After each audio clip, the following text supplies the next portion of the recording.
తిరుపతిలో ప్రపంచ శాంతి కోసం ధ్యాన యజ్ఞం ప్రారంభించడం చాలా మహా ఆనందదాయకం.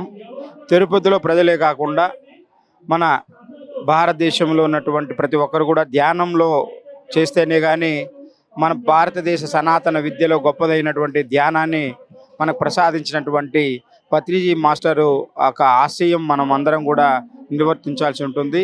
కాబట్టి మనం పత్రిజీ గారి యొక్క ధ్యాన మహాయజ్ఞంలో అందరూ పాల్గొని ఈ యొక్క మహాయజ్ఞంలో పాల్గొని అందరూ కూడా విశేషమైనటువంటి కృషి చేయాలి. ఎందుకంటే ప్రపంచ శాంతి కోసం ఈరోజు మనం చూస్తున్న ప్రపంచంలో అశాంతి మార్గం ఎక్కువైపోయింది.